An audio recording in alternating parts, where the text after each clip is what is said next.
Bonjour à toutes, en ce moment je suis moins présente sur YouTube parce que j'ai toujours des problèmes d'ordinateur, il n'a pas de batterie donc je ne peux pas m'avancer dans mon travail quand je suis dans le train ou en déplacement, donc c'est assez compliqué. Donc je vous montre le tuto que j'avais fait il y a assez longtemps avec du fluo et des roses. Et ensuite je prends mon pinceau à one stroke, biseauté ou carré on s'en fiche.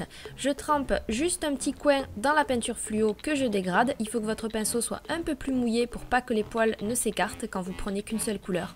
Et ensuite sur mon vernis blanc sur lequel j'ai posé des pigments puis matifié avec mon top coat comme d'habitude, je vais faire des rayures, donc juste des bandes de couleurs et ça va faire un effet dégradé puisque j'ai fait du one stroke une couleur sur le pinceau, donc ça fait moins brut, moins chargé en fait que des bandes toutes simples avec du fluo.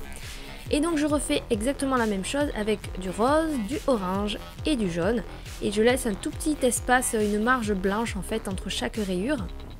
Donc après vous pouvez bien sûr faire des bandes plus fines en mettant moins de couleurs que moi. Du coup vous pourrez peut-être faire 4 ou 5 bandes de couleurs, à vous de voir. Donc je fais ça en fait sur tous les doigts, ça va très vite à faire. Après là c'est vraiment pour les finitions de perfectionnistes, vous prenez un pinceau liner ou un pinceau de détail et vous refaites la bordure de la même couleur pour qu'elle soit extrêmement nette et droite. Si vous avez peur de rater, vous pouvez toujours remettre une couche de top coat mat avant de faire les fleurs. Et donc avec de la peinture acrylique noire et le pinceau de détail tarte aux fraises, sur les doigts j'ai refait la bordure de la lunule, ensuite j'ai fait des petites feuilles.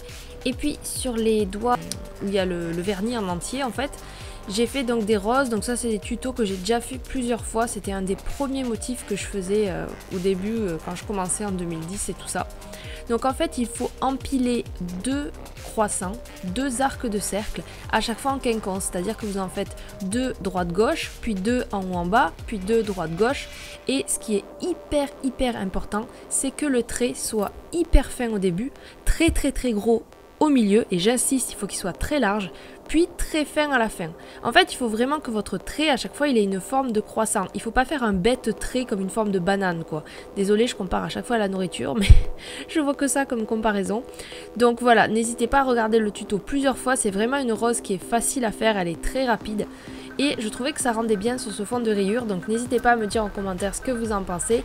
Et puis, je vous souhaite un bon week-end, et puis à la prochaine fois, à bientôt!